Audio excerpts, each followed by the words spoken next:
வானங்களே கேளுங்கள், பூமியே செவிகொடு. இது சிந்திக்கும் காலம், செயல்படும் நேரம். நியாய தீர்ப்பு.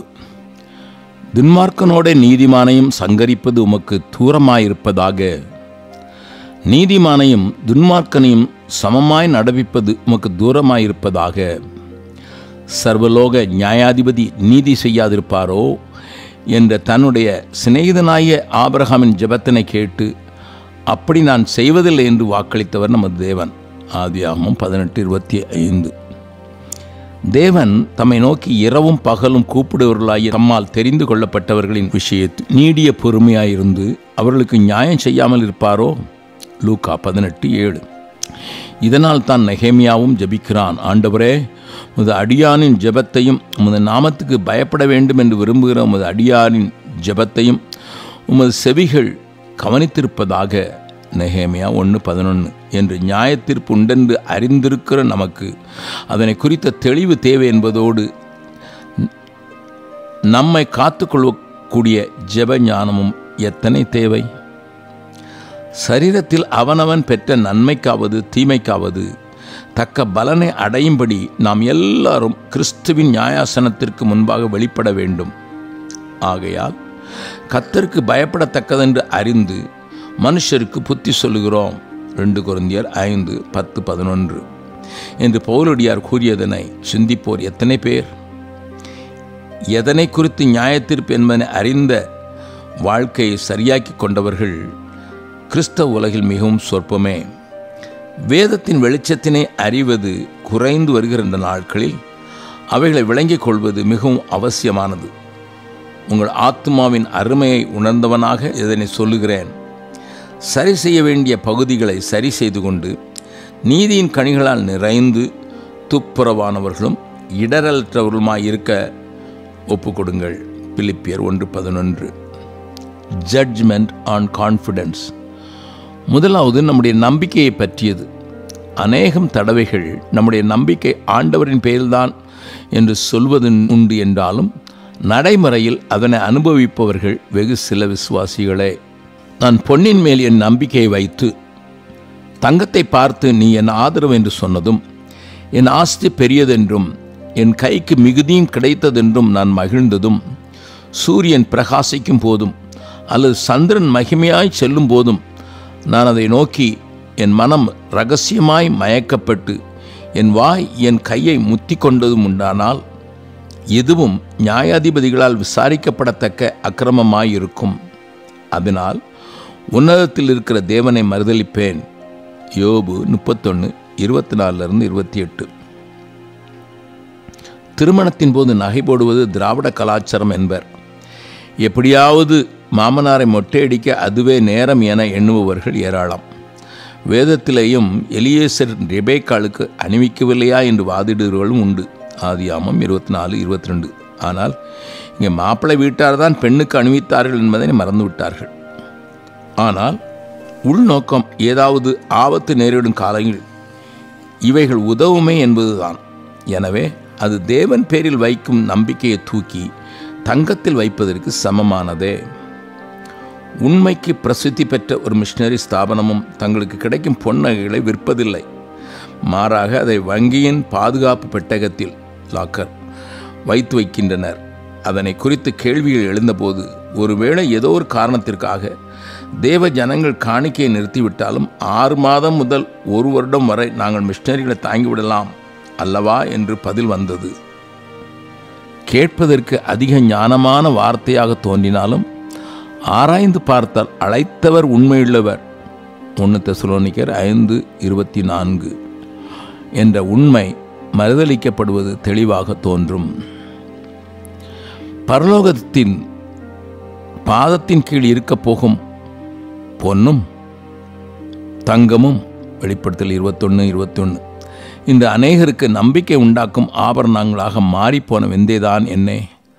சப்பரம் போல் தன்னை அலங்கரித்து நடமாடும் பெண்கள் எத்தனை! அவர்கள் படித்த கணவனையும் பாதுகாப்பாளனாகவே வாட்ச்மேன் மாற்றிவிடுகின்றனர். என்னே பரிதாபம்!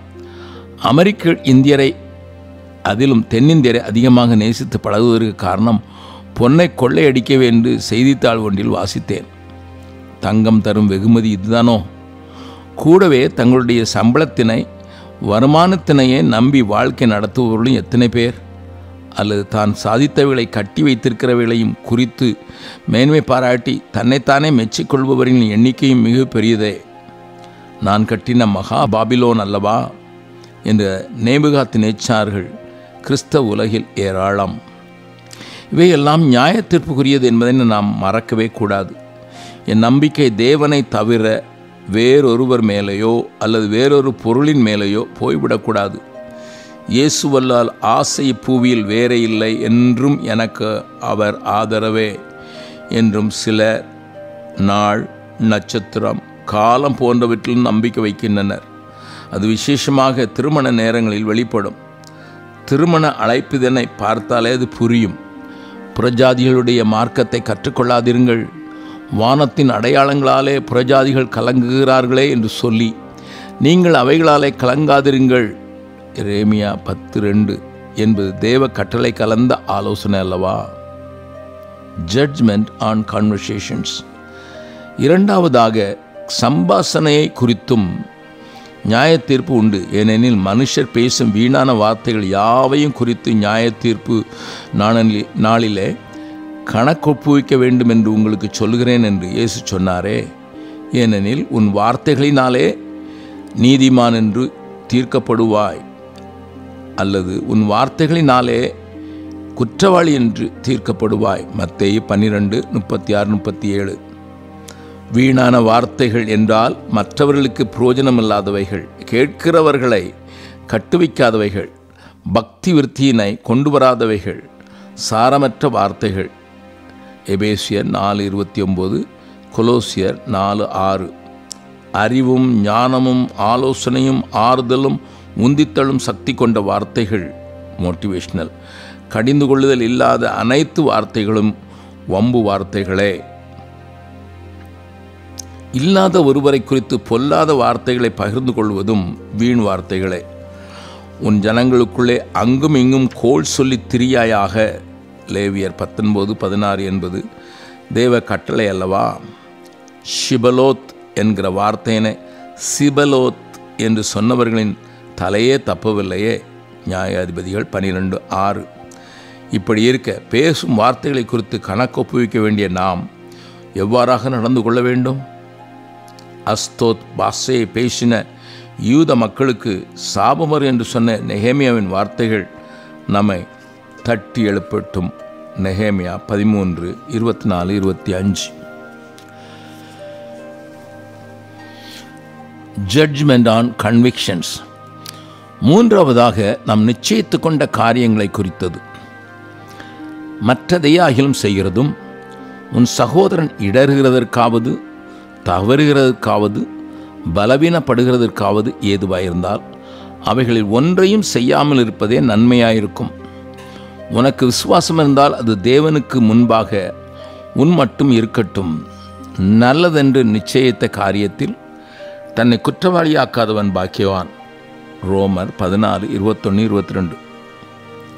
மருந்து சாப்பிடுவதனை குறித்து, வெள்ளை ஆடை அணிவதனை குறித்து, மோதிரம் போடுவதனை குறித்து, மீசை வைப்பதனை குறித்து, சுடிதார் அணிவதை குறித்து இன்னும் சொல்லிக்கொண்டே போகலாம். நம்மில் அநேகருடைய பிரதிஷ்டைகள் உண்டு. அதனை நான் தவறு என்று கூறவில்லை. ஆனால் அப்படிப்பட்ட தனிப்பட்ட வாழ்வின் பிரதிஷ்டைகள் அல்ல நிச்சயங்கள் எப்படி உபயோகப்படுத்தப்படுகிறது என்பது முக்கியம். நான் நிச்சயித்த கொண்டவைகள் எவ்விதத்திலும் மற்ற விசுவாசிகளை இடரல பண்ணவோ, தவற்றுக்கு வழி நடத்தவோ, பலவீனப்படுத்தவோ ஒருபோதும் இடம் தரக்கூடாது. அப்படி செய்வோமானால் நாம் நியாய தீர்ப்புக்கு நம்மை உட்படுத்துகிறோம் என்பதனை மறக்கலாகாது.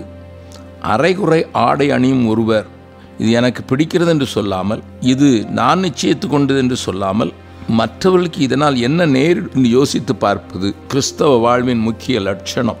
எதை செய்தாலும் எல்லாவற்றையும் தேவனுடைய மகிமைக்கென்று செய்யுங்கள். 1 கொரிந்தியர் 10:31. இடரலற்றவர்களாயிருங்கள். வசனம் 33. Judgement on confrontation. மற்றொருடைய வேலைக்காரனை குற்றவாளியாய் தீர்க்கிறதுக்கு நீ யார்? அவன் நின்றாலும் விழுந்தாலும் அவனுடைய எஜமானுக்கே அவன் உத்தரவாதி. அவன் நிலை நிறுத்தப்படுவான். தேவன் அவனை நிலை நிறுத்த வல்லவராயிருக்கிறாரே. ரோமர் 14:4. தப்பு செய்கிற மனிதனை கண்டு கொள்ளாமல் இருக்கச் சொல்வது அல்ல அந்த வசனம். ஏனெனில் நீதிமான் துரோகம் பண்ணுகிற நாளில் அவனுடைய நீதி அவனை தப்புவிப்பதில்லை. நீதிமான் பாவம் செய்யும் நாளிலே தன் நீதியினால் பிழைப்பதும் இல்லை.